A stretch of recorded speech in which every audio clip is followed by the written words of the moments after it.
More straight ahead. On update on an important story developing tonight, we continue our Hannity exclusive investigation into vaccine coercion efforts inside the West Point Military Academy. As we have reported to you exclusively over the summer in our interview with parents, cadets who chose not to get the vaccine were subjected to what was described to us as bullying, harassment, and targeting over their decision throughout the spring and the summer of 2021. This was even official policy that their official policy that was getting the shot was optional. Unvaccinated cadets were described as, quote, dirty and diseased.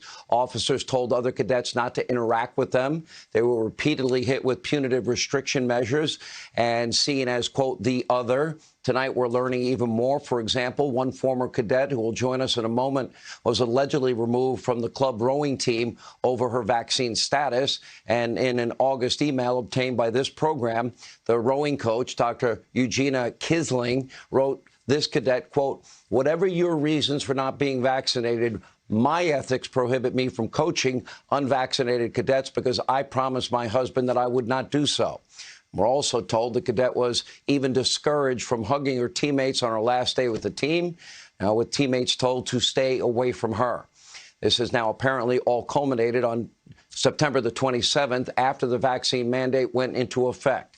Then unvaccinated cadets were instructed in a meeting to either get vaccinated, file for an exemption, or separate from the academy. According to multiple cadets in the room, they were denied access to legal counsel despite previous assurances. Is all of this being driven by science? Is there a larger political agenda at play? We did reach out to West Point for comment. They have not provided us with a response. Here with reaction, the three former West Point cadets who left the academy amid all of this, former cadets Hannah MacDonald and Nickaylah Sampson, who both processed from West Point last month, along with Willow Brown, who left the academy last spring. Willow, you left first. Let's start with you. Tell us your story.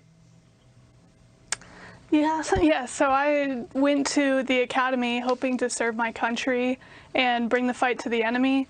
I found myself instead in the classroom learning about how to be more sensitive, and this woke ideology that had taken over West Point really surprised me.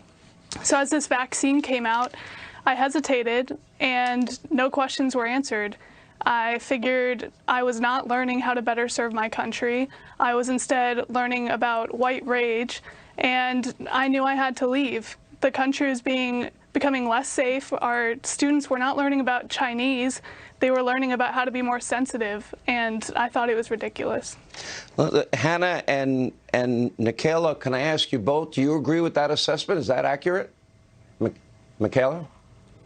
Yes, sir. This did happen. I don't remember being there in person because I didn't go to these briefs, but I remember talk about these briefs that were happening about white rage and about extremism, and I thought it was ridiculous. It really had nothing to do with bettering yourself as an army officer.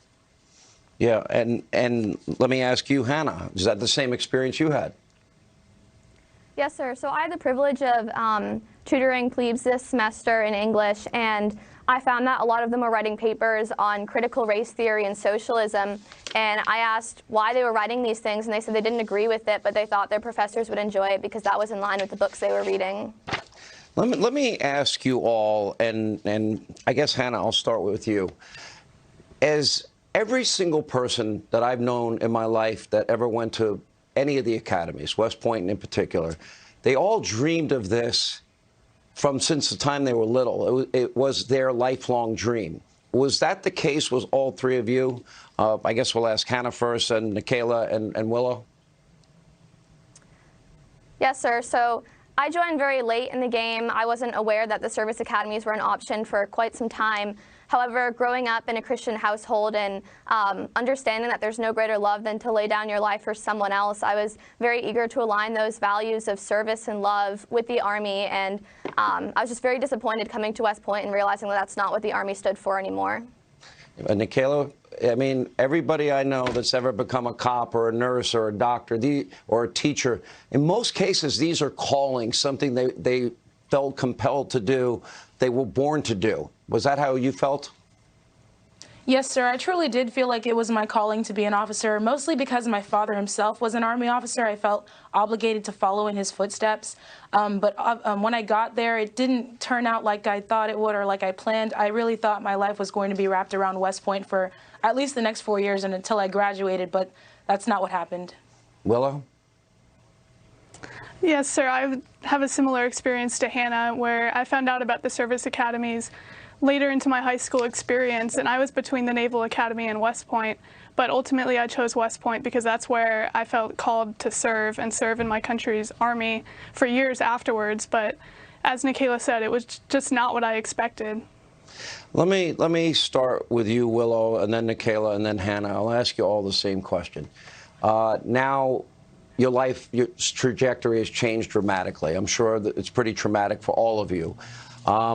It seems like you had made up your decision. As I've been pointing out, many people in the military, nurses, doctors, EMTs, police, firemen, it's not a matter of vax or don't vax. They've made up their minds. Would it have been an option for all three of you to get tested? Would you have gone along? Would you have stayed in the academy? Below. For me, I would have to say no. Just from my experience in the classroom throughout my time at West Point, I just realized that they were not teaching the same values that I had believed them to. So I left before the official vaccine mandate just because I saw the political indoctrination that was going on, and I knew it wasn't the academy I thought it would be, that I wanted to give the next 10 years of my life to the Army. Nickaylah? No, sir, I don't think I would have stayed.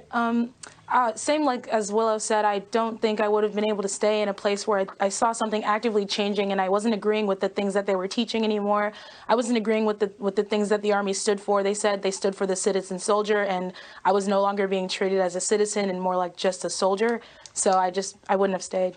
How about you, Hannah? What would you have done? No, sir, I would not have stayed. I wasn't just resisting an injection, but I was resisting a kingdom that glorifies ignorant submission and unethical behavior and unlawful orders. And frankly, I was just very upset with the trajectory of our government right now and realizing they didn't want me to lay down my life for my brothers and sisters, but for a political agenda. Well, first, let me say I've never been called sir this much in my entire life. I hope my kids are watching. Maybe they can learn a thing or two. I'm teasing. I'm really sad for all of you, because what I hear is your life's calling, what you were born to do, what you dreamed of doing. You were so close to getting to that reality, and to have this one-size-fits-all medicine doesn't seem particularly scientific to me. Not looking for options that could accommodate all sides of this debate to keep people safe and secure at the same time. Last question, all. Any of you can raise your hand. Are you thinking of suing? Nobody? No. No.